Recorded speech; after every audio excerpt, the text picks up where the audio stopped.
नमस्कार, चार बड़ी खबरों में आपका स्वागत है। मैं हूं आपके साथ तरुणा। आज की पहली बड़ी खबर, प्रधानमंत्री नरेंद्र मोदी भोपाल में पहली बार मध्य प्रदेश के विधायकों, लोकसभा और राज्यसभा सांसदों के साथ बैठक करेंगे। बैठक 23 फरवरी को कुशाभाऊ ठाकरे सभागार में होगी। दूसरी खबर, दिल्ली की नई मुख्यमंत्री रेखा गुप्ता बनी है। अब से रेखा सरकार होगी।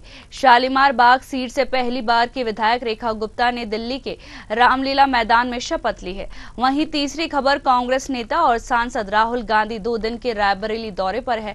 बछरावा में कार्यकर्ताओं को संबोधित करते हुए कहा, बीजेपी ने जीएसटी और नोटबंदी कर देश में बेरोजगारी बढ़ाई है। चौथी खबर, छत्तीसगढ़ में त्रिस्तरीय पंचायत चुनाव के लिए दूसरे चरण की वोटिंग चल रही है। प्रदेश में सुबह से 27% वोटिंग हो चुकी है और सुबह से ही पोलिंग बूथों पर कतार लगी हुई है। तो आइए शुरू करते हैं चार बड़ी खबरें।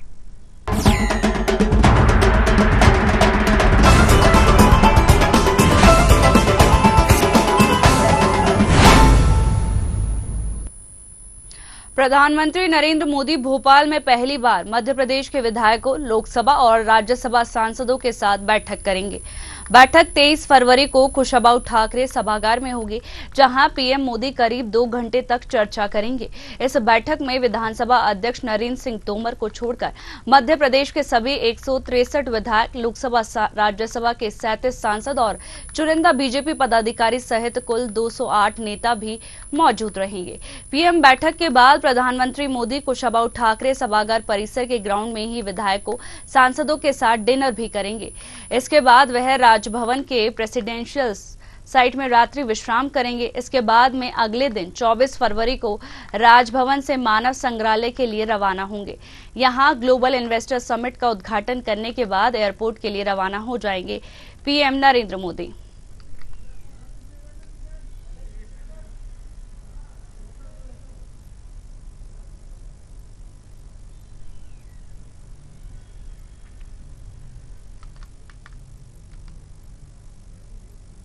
बता दें कि प्रधानमंत्री नरेंद्र मोदी भोपाल में पहली बार मध्य प्रदेश के विधायकों, लोकसभा और राज्यसभा सांसदों के साथ सवाल जवाब करेंगे और ग्लोबल इन्वेस्टर समिट का शुभारंभ करेंगे नरेंद्र मोदी।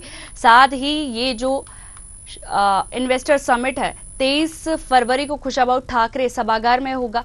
वहीं आपको बता दें कि जो नरेंद्र मोदी सांसद, विधायक से चर्चा करेंगे, वो जो चर्चा है वो 2 घंटे तक चलेगी। साथ ही इस बैठक में विधानसभा अध्यक्ष नरेंद्र सिंह तोमर को छोड़कर मध्य प्रदेश के सभी 163 विधायक, लोकसभा सांसद के 37 सांसद और चुनिंदा बीजेपी पदाधिकारी सहित कुल 208 नेता भी मौजूद रहेंगे। बता दें कि पीएम बैठक के बाद प्रधानमंत्री मोदी कुशाभाऊ ठाकरे सभागार परिसर के ग्राउंड में ही विधायकों के साथ, सांसदों के साथ भी डिनर करेंगे।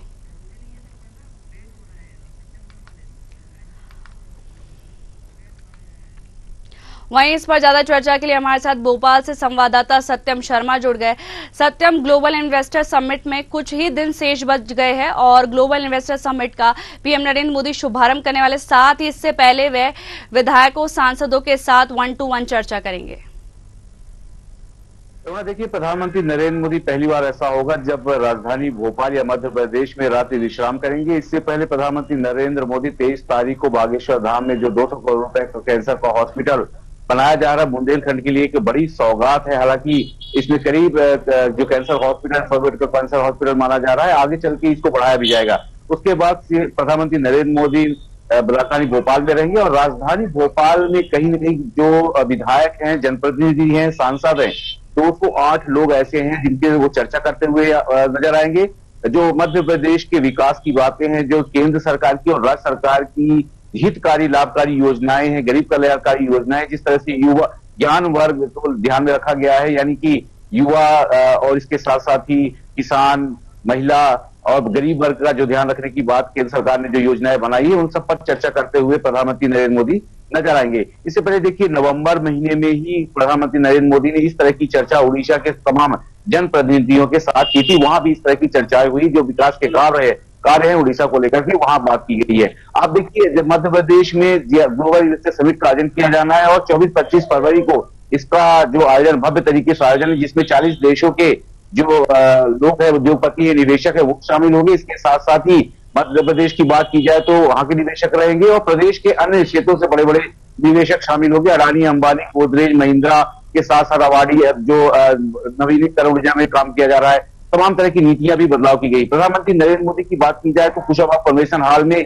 23 तारीख को शाम को जो विधायक हैं और इसके साथ साथ ही प्रदेश के कुछ पदाधिकारी, अगर क्षेत्रीय राष्ट्रीय महामंत्री की बात की जाए, अजय जामवाल भी मौजूद रहेंगे। इसके साथ साथ ही शिव प्रकाश जो राष्ट्रीय महामंत्री हैं वो भी मौजूद रहेंगे, राष्ट्रीय सह मंत्री मौजूद रहेंगे, प्रदेश महामंत्री हितानंद शर्मा भी मौजूद रहेंगे और इसके साथ साथ ही अनेक पदाधिकारी जो हैं वो मौजूद रहेंगे। तमाम बैठकों की व्यवस्था की गई है और मध्य प्रदेश को किस दिशा में ले जाना है, 2027 तक कैसे विकसित राज्य बनाना है, इसको लेकर चर्चा होगी। जो केंद्र सरकार की योजनाएं, खासतौर पर प्रधानमंत्री आवास योजना की बात की जाए, नल जल योजना की बात की जाए, आयुष्मान योजना की बात की जाए, इसके साथ साथ ही जो गरीब कल्याण की योजनाएं, राशन जो बांटा जा रहा है, वो सबकी योजनाओं की बात की जाए तो तमाम योजनाओं पर प्रधानमंत्री विधायकों से सवाल पूछते हुए या चर्चा करते हुए नजर आएंगे। सी सेट में सभी विधायक बैठेंगे और सभी विधायकों को बता दिया गया है कि उनके टेबल का नंबर क्या होगा, तो सभी विधायकों को पहले से पूरी इन्फॉर्मेशन दे दी गई है। 23 तारीख को ये डिनर होगा और प्रधानमंत्री नरेंद्र मोदी विधायकों, सांसदों के साथ डिनर करते हुए नजर आएंगे। जो केंद्रीय कृषि मंत्री शिवराज सिंह चौहान के साथ नरेंद्र सिंह तोमर को अगर छोड़ दिया जाए विधानसभा अध्यक्ष, तो उनके अलावा बाकी 163 विधायक के साथ साथ जो 37 राज्यसभा और जो लोकसभा के सांसद हैं वो तमाम लोग यहाँ पर मौजूद रहेंगे, पदाधिकारी भी मौजूद रहेंगे। तो कुल मिलाकर के विशेष सत्र रहने वाला है और 20 लाख रोजगार के साथ जो ग्लोबल इन्वेस्टर समिट का आयोजन किया जाना है, इसको लेकर के निवेशकों में भी उत्साह है क्योंकि प्रधानमंत्री नरेंद्र मोदी खुद इसका इनॉग्रेशन 24 तारीख को करेंगे और समापन केंद्रीय गृह मंत्री अमित शाह के द्वारा होगा। तो ये एक विशेष मौका रहेगा और मध्य प्रदेश की दिशा और दशा दोनों ही में बदलाव के लिए एक प्रभावशाली नीति अपनाई जा रही है। जी सत्यम, ये भी देखा जा रहा है कि जो नेता प्रतिपक्ष है उमंग सिंगार वो लगातार सरकार को घेरते नजर आ रहे हैं और साथ ही जो मध्य प्रदेश के अंदर अव्यवस्था और विकास को लेकर सवाल खड़े कर रहे हैं। हाँ, निश्चित तौर पर देखिए कांग्रेस का आरोप है कि जो ग्लोबल इन्वेस्टर समिट है वो पिछले 7 सालों से की जा रही है, 7वीं बार ग्लोबल इन्वेस्टर समिट हो रही है और उन ग्लोबल इन्वेस्टर समिट में क्या हुआ, कितने रोजगार मिले हैं और क्यों नहीं बताया जा रहा है। जो पूर्व सीएम कमलनाथ है उन्होंने ट्वीट किया था कि ग्लोबल इन्वेस्टर समिट में कितना रोजगार मिलेगा, इसको लेकर भी साफ तौर पर बीजेपी को बताना चाहिए, सरकार को बताना चाहिए, मोदी सरकार को बताना चाहिए। ये तमाम बातें कांग्रेस आरोप भी लगा रही है कि ग्लोबल इन्वेस्टर समिट के जरिए बड़ा भारी खर्चा किया जा रहा है, लेकिन मध्य प्रदेश में इन्वेस्टमेंट उस तरीके से नहीं होता क्योंकि मध्य प्रदेश ने भरोसा अब तक नहीं जीता है। लेकिन इसके इतर देखा जाए तो अगर प्रधानमंत्री नरेंद्र मोदी इसका शुभारंभ कर रहे हो, तमाम इन्वेस्टर्स अगर 40 देशों के 132,000 लोगों ने या निवेशकों ने अब तक यहाँ पर रजिस्ट्रेशन करा लिया है, तो निश्चित तौर पर ये सुखद समय है। हो सकता है कि आगे आने वाला समय जो इन्वेस्टर्स क्षेत्रीय रीजनल कॉन्क्लेव जो सीएम डॉक्टर मोहन यादव ने किए, उसके बाद से लगातार प्रयास किया जा रहा है कि निवेशकों का आकर्षण दिया है क्योंकि नीतियां भी बदली जा रही, चाहे पर्यटन क्षेत्र में हो, चाहे फिल्म के क्षेत्र में हो, चाहे खनन के क्षेत्र में हो, श्रम क्षेत्र में हो, चाहे आप देखिए फार्मा फील्ड में हो, स्वास्थ्य के क्षेत्र में, तमाम नीतियों में बदल किया जा रहा है। नवीनीकरण की भी बात की जा रही है, तो ई चार्जिंग स्टेशन बनाने की बात की जा रही है, एयरपोर्ट कनेक्टिविटी 4000 किलोमीटर का जो मध्य प्रदेश में सड़कों का जाल है उसको भी तंदुरुस्त किया जा रहा है और तैयारियों को लेकर मध्य प्रदेश राजधानी को भोपाल को दुल्हन की तरह सजा दिया गया, तमाम चौक चौराहों को सौंदर्यीकरण किया गया। इस तरह से साथ ही अगर निवेशक धार्मिक नगरियों में घूमना चाहते तो तमाम लोगों को भी ले जाया जाएगा। तो ये सब जो नीतियां बदली गई है, प्रशासन जिस तरह से सहयोग कर रहा है, सिंगल विंडो के जरिए निवेशकों को एंट्री दी जा रही है, तो ये सब जो प्रयास हैं वो निवेशकों का भरोसा जीतने के लिए किया जा रहा है। हो सकता है आगे आने वाले समय में ये भरोसा बना रहे और अगर ये भरोसा बन जाता है तो कहीं ना कहीं जो 20 लाख का टारगेट, 20 लाख युवाओं को टारगेट लगा के रखी है बीजेपी सरकार या मोहन सरकार की, 20 लाख युवाओं को रोजगार दिया जाएगा तो उससे संगठित और असंगठित क्षेत्र दोनों में ही रोजगार के अवसर बढ़ेंगे। तो 20 लाख से ज्यादा भी रोजगार के अवसर पैदा हो सकते हैं, जिसमें अन्य प्रदेशों के लोगों को भी रोजगार मिलेगा, आसपास के जिलों के साथ साथ अन्य जो आसपास के प्रदेश हैं उनको भी रोजगार मिलेगा। गुजरात की तर्ज पर ये पूरा काम किया जा रहा है और गुजरात में जिस तरह से इंडस्ट्रीज काम कर रही है, जिसके बाद रोजगार की समस्या वहां कुछ हद तक कंट्रोल हो पाई। इससे मध्य प्रदेश में अगर रोजगार स्थापित होते हैं तो कहीं न कहीं अपने के आने से मध्य प्रदेश में बड़े रोजगारों की सुविधा मिलेगी और निश्चित तौर पर ये आगे मध्य प्रदेश में भविष्य निर्माण करेगा। जी, ग्लोबल इन्वेस्टर के जरिए मध्य प्रदेश में रोजगार आएगा, जिससे युवाओं को बढ़ावा मिलेगा। फिलहाल तमाम जानकारी के लिए आपका बहुत बहुत शुक्रिया।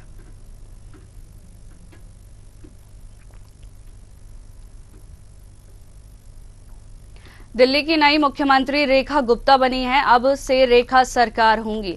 शालीमार बाग सीट से पहली बार की विधायक रेखा गुप्ता ने दिल्ली के रामलीला मैदान में शपथ ली है। वह दिल्ली की 9वीं और 4थी महिला सीएम बन गई है। रेखा से पहले सुषमा स्वराज, शीला दीक्षित और आतिशी मुख्यमंत्री रही है। इस समारोह में पीएम मोदी, अमित शाह के अलावा बीजेपी शासित 21 राज्यों के सीएम, डिप्टी सीएम भी मौजूद रहे हैं। आप नेता अरविंद केजरीवाल और आतिशी शपथ में नहीं पहुंचे हैं। प्रवेश वर्मा समेत 6 मंत्रियों ने भी शपथ ली। रेखा के अलावा 6 मंत्रियों ने भी शपथ ली। इनमें अरविंद केजरीवाल को हराने वाले प्रवेश वर्मा, आशीष सूद, मनजिंदर सिंह सिरसा, रविंद्र इंद्राज सिंह, कपिल मिश्रा और पंकज कुमार सिंह शामिल हैं।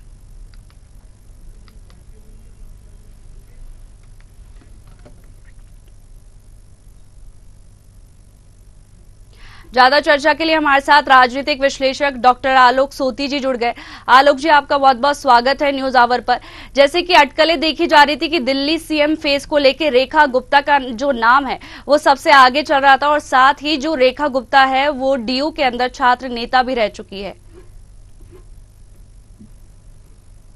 जी हाँ, आप बिल्कुल ठीक कह रही हैं। रेखा गुप्ता जी केवल पार्षद ही नहीं, उससे पूर्व जो है वो संघ की अध्यक्ष भी रह चुकी हैं। केवल छात्र नेता ही नहीं रही, एबीपी में बहुत कारोबार उन्होंने संभाला। 50 वर्ष की आयु में करीब 30 वर्ष से संगठन के साथ जुड़ी हुई हैं, और एबीपी जो है ये संगठन आरएसएस से संबंधित माना जाता है। तो ऐसे में आप कह सकती हैं कि रेखा गुप्ता जी जो है केवल संगठन नहीं, आरएसएस के से भी जुड़ी हुई है, और उन्होंने अपनी पार्टी के लिए काफी अच्छा काम भी किया है। और जिस तरीके से पहली दफे विधायिका बन के आई हैं, और साथ में आप देख रहे हैं कि ये जो हमारे जो एनडीए के जो 21 राज्य हैं उसमें महिला मुख्यमंत्री का जो चेहरा है वो एक पहला चेहरा आपको देखने को मिल रहा है। तो जाहिर सी बात है, जो एक महिला आरक्षण की बात चल रही है, या महिलाओं की सशक्तिकरण की बात चल रही है, या 50% जो वोटर्स हैं, अगर हम अपनी भाषा में कहें, उनको रुझाने का जो रुझान चल रहा है, उसके लिए ये एक बड़ा महिला चेहरा होगी। जी, ये भी देखा गया है कि दिल्ली चुनाव के अंदर 45% वोट रेखा गुप्ता को मिले थे, और साथ ही ये भी देखा गया था कि एक जाति समीकरण भी बोला जा सकता है। और आज जो कैबिनेट बैठक होनी है उससे पहले वे यमुना में जाएगी वो। जी हाँ, बिल्कुल सही कह रही हैं कि बैठक होने पे आप वहां से शपथ लेने के बाद पूरी कैबिनेट को यमुना का के किनारे पे जाएंगी, और वहां के जो सफाई चल रहा है, आपने देखा था जिस तरीके से पिछले 3 दिनों से उपराज्यपाल दिल्ली के उन्होंने 7 मशीनें लगा के जिस तरीके से यमुना की सफाई हो रही है। और आपने देखा था माननीय प्रधानमंत्री जी ने यमुना को सफाई को जिस तरीके से एक चुनावी मुद्दा बनाया था, और उसको साफ करने की जो उन्होंने प्रण लिया है कि जिस तरीके से गंगा को साफ किया, आपने देखा कि उत्तर प्रदेश में गंगा की सफाई पे काफी ध्यान दिया गया है। उसी तरह आप यहाँ देख रहे हैं कि यमुना की सफाई एक बड़ा चुनावी मुद्दा हो गया था, जिसपे आपने जो बीजेपी की सरकार बनने से पहले ही वहां के राज्यपाल ने वहां काम करना आरंभ कर दिया था। अगर देखा जाए तो पूर्ण राज्य का दर्जा तो दिल्ली के पास नहीं है, लेकिन फिर भी जो वहां की जो ब्यूरोक्रेसी है, जो एडमिनिस्ट्रेशन है, उसके पास काफी सशक्त, उसके पास काफी पावर है, क्योंकि वो सीधे केंद्र सरकार से जो है के अधीन आती है। ऐसे में जो उनके आदेश के पालन आदेश सीधे आते हैं केंद्र सरकार से, और उनका पालन करती है। तो कुल मिला के देखने वाली स्थिति है कि 27 साल बाद जब बीजेपी की सरकार दिल्ली में आई है, तो दिल्ली की जो दशा है, जो दुर्दशा हो गई थी, क्या उसमें कोई चेंज आएगा? क्योंकि अभी आप देखें दिल्ली जाके तो वहां सबसे बड़ी समस्या सड़क और दूसरी जो समस्या थी उनके सामने वो कूड़े की थी। तो अगर हालांकि कूड़ा एमसीडी के हाथ में है, लेकिन एमसीडी में भी आम आदमी पार्टी की ज्यादा उनकी पार्षद है, लेकिन फिर भी अगर देखा जाए कि दिल्ली सरकार जो है चाहेगी तो दिल्ली का जो कूड़ा है, सड़कों का निर्माण रुका हुआ है, उसको प्राथमिकता के साथ ठीक करे। जी, 27 साल बाद फिर से बीजेपी ने कमबैक किया है, और इस बार भाजपा ने महिला सीएम बनाई है, तो दिल्ली का शासन काफी अच्छे से चलने वाला है।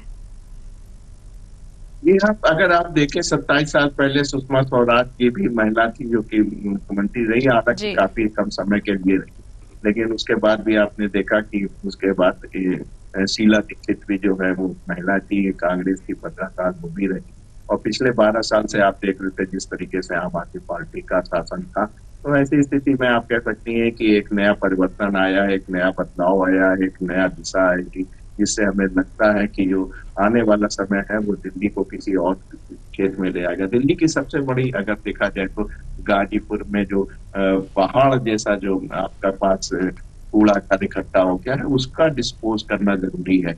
और उसके लिए गडकरी साहब ने बड़ी योजना बनाई थी, जिसको कि केजरीवाल सरकार ने को कुछ धन की आवश्यकता थी, जिसके कारण उसका जो है निस्तारण हो सकता था, लेकिन नहीं हुआ। लेकिन अब हमें उम्मीद है कि गडकरी साहब और रेखा गुप्ता जी मिलके एक जो गाजीपुर में जो पहाड़ लगा हुआ है, अपार पहाड़ लगा हुआ कूड़े का, उसका निस्तारण करेंगे और उसको सड़क निर्माण में उसके काम में आएगा। जी, तमाम जानकारी के लिए आपका बहुत बहुत शुक्रिया।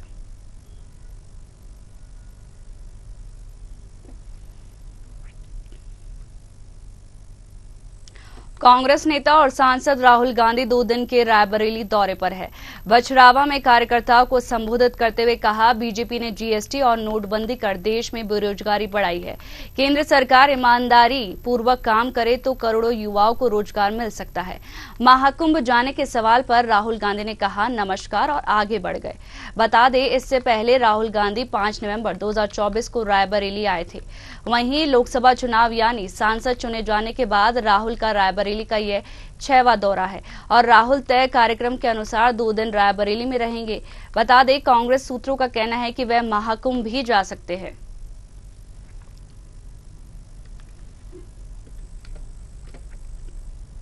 ज्यादा चर्चा के लिए हमारे साथ लखनऊ से ब्यूरो हेड प्रशांत राव जुड़ गए हैं। प्रशांत, राहुल गांधी का रायबरेली दौरा है और साथ ही उन्होंने भाजपा पर निशाना साधा है और कहा है कि जीएसटी और नोटबंदी कर दिए, इससे देश भर बेरोजगार और बेरोजगारी बढ़ गई है। बिल्कुल तरुणा, देखिए आज जो है सांसद राहुल गांधी आज रायबरेली के दौरे पर थे। इस दौरान उन्होंने जो है एक जनसभा को संबोधित किया, उसके साथ ही भगवान की उन्होंने पूजा अर्चना भी की। इस दौरान उन्होंने केंद्र सरकार पर, राज्य सरकार पर भी कई हमले बोले। उन्होंने तमाम जो है बातें आज रखी हैं, जिसमें उन्होंने कहा कि जीएसटी और नोटबंदी जैसे केंद्र सरकार ने जो लोगों पर योजनाएं थोपी, उससे आज तक कोई फायदा नहीं हुआ है। साथ ही साथ जिस तरीके से उन्होंने कहा था कि नोटबंदी के बाद यहाँ काला धन बाहर आएगा, लेकिन आज तक वो काला धन बाहर नहीं आया। प्रधानमंत्री नरेंद्र मोदी ने जो 15 लाख देने का वादा किया था, वह भी आज तक लोगों के खाते में नहीं आए। इसके साथ ही जो खाते खोले भी गए थे जनधन के नाम से, वह खाते अगर उनमें पैसा न रहे तो वह भी माइनस हो जाता है। तो ऐसे में बैंकें भी गरीब लोगों से उनके पैसे जब आते हैं तो उसमें कटौती करती है। निश्चित रूप से जिस तरीके से केंद्र ने लगातार जो है जो जनता की महत्वाकांक्षाएं रही हैं और जो उनकी अभिलाषाएं रही हैं, उनको छलने और ठगने का काम किया है। और ये केवल जो है भारतीय जनता केंद्र की और राज्य की सरकार चल रही है। और इसके साथ ही उन्होंने बेरोजगारों को लेकर भी बात कही कि सरकार ने जो वादे किए थे, यहाँ वादा था कि यहाँ पर सरकार सबसे ज्यादा उन्हें रोजगार देगी, लेकिन रोजगार के नाम पर यहाँ पर जो सरकारी संस्थान उनको प्राइवेट बनाया जा रहा है, ठेकों पर यहाँ पर नौकरी निकाली जा रही है, युवाओं का भविष्य बर्बाद किया जा रहा है। तो शिक्षा के क्षेत्र में भी भारी कटौती की गई है। उस शिक्षा के क्षेत्र में जिस तरीके से केंद्र की सरकार में जो काम किए जा रहे हैं, उसमें भी ज्यादा यहाँ जो विद्यार्थी उनके भविष्य का नुकसान हुआ है। अनुसूचित जात, अनुसूचित जनजात एवं अन्य पिछड़ा वर्ग के जो लोग हैं, उन्हें सही समय पर जो है स्कॉलरशिप नहीं मिल पाती है। ऐसे में उनके बच्चों की पढ़ाई नहीं हो पा रही है। साथ ही सबसे ज्यादा अगर देखा, महंगाई दर भारत सरकार में बढ़ी है और महंगाई इस कदर है कि आज लोगों की दाल रोटी खाना भी मुश्किल हो गया। तो तमाम हमले जो है आज राहुल गांधी ने केंद्र सरकार पर बोले हैं, क्योंकि रायबरेली उनका संसदीय क्षेत्र है, तो ऐसे में निश्चित तौर से वो आज अपने संसदीय क्षेत्र में आए थे और इस क्षेत्र में विकास कार्य की योजनाओं को लेकर उन्होंने अपने जनप्रतिनिधियों के साथ, अधिकारियों से जो है समीक्षा बैठक की है। और रायबरेली को कई सौगातें भी जो है राहुल गांधी ने दी हैं विकास कार्यों की, ताकि आने वाले समय में रायबरेली आदर्श रायबरेली के रूप में स्थापित। तो इसलिए लगातार जो है राहुल गांधी अपने और 2024 में रायबरेली के मुद्दे थे उन पर काम करने की है। उस स्तर पर जन आकांक्षाओं पर वहाँ विकास कार्य करना चाह रहे हैं। उसी को लेकर उनका ये दौरा था, ताकि अधिकारियों से उनकी जो है मुलाकात भी हो जाए और इसके साथ ही विकास कार्यों को लेकर जो प्रस्ताव होते हैं वह भी जो है प्रशासन के सामने जो है यहाँ पर प्रस्तुत करते हुए उन्हें मिल जाए। यहाँ पर जो है आज राहुल गांधी जनता के बीच में रहे और इसके साथ ही उन्होंने जनता को संबोधित की। ये भी कहा है कि उन्होंने जो सरकार है वो ईमानदारी से काम नहीं करती है, साथ ही करोड़ों युवाओं को रोजगार भी नहीं मिल रहा है। और उनसे जब महाकुंभ को लेकर पूछा गया तो उन्होंने कुछ नहीं बोला और वो आगे बढ़ गए। तो क्या लगता है कि जो राहुल गांधी वो महाकुंभ में जा सकते हैं? तो महाकुंभ की बात की जाए तो महाकुंभ जो है उत्तर प्रदेश सरकार की तरफ से 26 फरवरी तक वहाँ आयोजित किया जा रहा है। छह जो स्नान पर्व थे उसके आधार पर जो है महाकुंभ यहाँ पर 26 फरवरी तक चलेगा। तो निश्चित तौर से देखिए सियासत तो महाकुंभ को लेकर गर्म है। जिस तरीके से उत्तर प्रदेश की योगी आदित्यनाथ सरकार ने महाकुंभ का भव्य और डिजिटल आयोजन यहाँ किया है, केवल प्रदेश में ही नहीं, देश में नहीं बल्कि विदेशों में भी उसकी सराहना हो रही है। आज तक इतिहास में मतलब जो भी धर्म आज तक बने हैं उनको जो धार्मिक स्थल हैं, इतनी भीड़ कभी भी उन धार्मिक स्थलों पर नहीं हुई है। अगर प्रमुखता से देखा जाए कि इस दुनिया में सबसे ज्यादा यहाँ चर्च हैं, इसके साथ ही दूसरे नंबर पर यहाँ पर मस्जिदें हैं, तो इनमें भी इतनी भीड़ कभी एक साथ नहीं हुई है जितनी महाकुंभ में भीड़ हुई। एक दिन में 5 करोड़ से ज्यादा लोग यहाँ पहुंचे हैं और आस्था के संगम में डुबकी लगाई है, आध्यात्म का ज्ञान भी उन्होंने पाया है। यह संस्कृति हमारी है और यह धरोहर भी हमारी है, इसलिए लगातार लोग ऐसे आयोजन में आ रहे हैं। तो निश्चित तौर से देखिए इसको लेकर जो है भारतीय जनता पार्टी की केंद्र की सरकार या राज्य की सरकार वो लगातार विपक्षी लोगों पर हमला बोल रहे हैं। राहुल गांधी ने कभी जनेऊ पहनकर अपनों को हिंदू बताने की कोशिश की थी, लेकिन जो सनातन परंपरा में महाकुंभ का तो है लेकर अभी भी राहुल गांधी ने एक सवाल के जवाब में स्पष्ट नहीं किया है कि वो कुंभ जाएंगे या नहीं जाएंगे। लेकिन ऐसा माना जा रहा है कि जो उत्तर प्रदेश सरकार की तरफ से 26 फरवरी तक जो महाकुंभ का आयोजन रखा गया है उसके बाद वो जो है जा सकते हैं। अखिलेश यादव जो समाजवादी वह भी लगातार जो है उत्तर प्रदेश में लगातार जो है योगी आदित्यनाथ के सरकार पर कुंभ को लेकर जो हमलावर थे, लेकिन कुंभ में स्नान सपरिवार करने गए हैं। तो ऐसे में राहुल गांधी की ओर लोग देख रहे हैं कि राहुल गांधी, प्रियंका वाड्रा और उसके साथ ही सोनिया गांधी कब स्नान करने आएंगे, क्योंकि राजनीतिक घरानों से ताल्लुक रखते हैं, राष्ट्रीय पार्टी के ये लोग नेता हैं। निश्चित तौर से यह है कि कभी भी राहुल गांधी जो है प्रयागराज के दौरे पर जाते हैं कि नहीं है। इससे आगे की रणनीति जो है कांग्रेस पार्टी की भी तय होगी और यहीं से कहीं जो है बीजेपी भी ये मुद्दा बनाकर चलेगी कि नकली जनेऊ जिस तरीके से यहाँ पर दिखाने को लेकर लगातार बीजेपी हमलावर रही है, तो राहुल गांधी पर और बड़े हमले जो है कांग्रेस की तरफ हो सकते हैं और बीजेपी इस पर बड़े हमले बोल सकती है। हालांकि कांग्रेस के सूत्रों की बात की जाए तो 26 फरवरी के बाद कांग्रेस के बड़े नेता जो हैं वो कुंभ में स्नान करने जा सकते हैं। जी, आगे भी आपसे अपडेट लेते रहेंगे। फिलहाल तमाम जानकारी के लिए आपका बहुत बहुत शुक्रिया।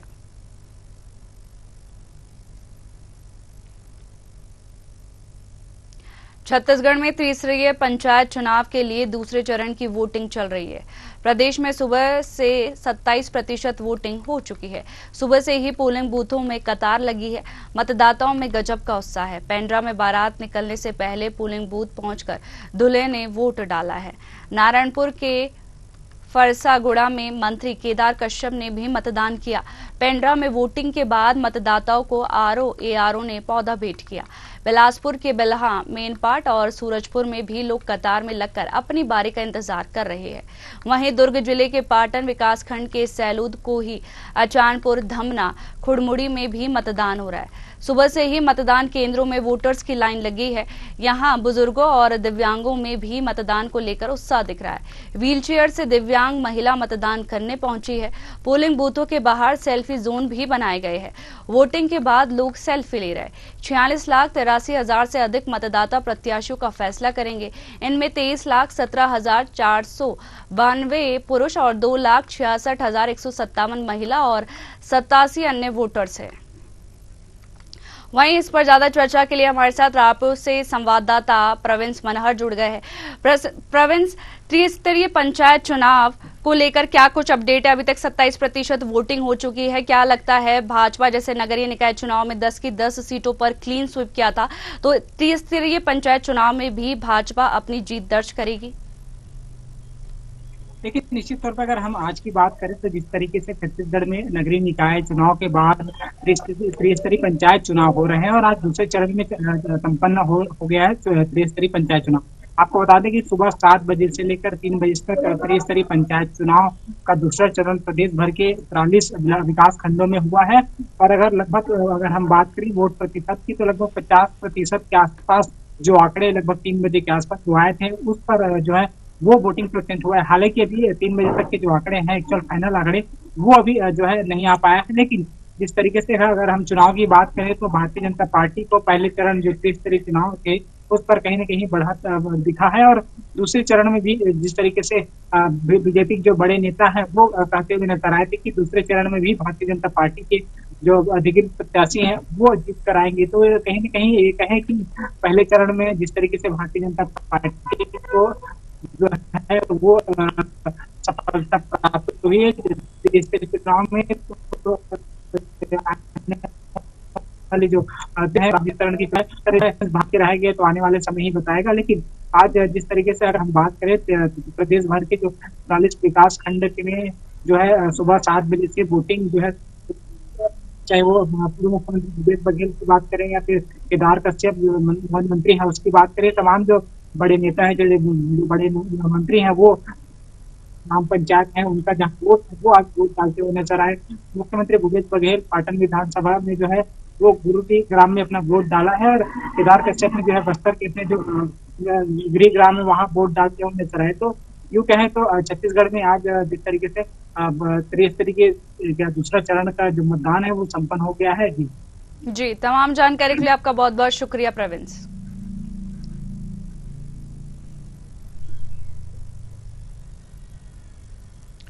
फिलहाल 4 बड़ी खबरों में इतना ही। मुझे दीजिए इजाजत। नमस्कार।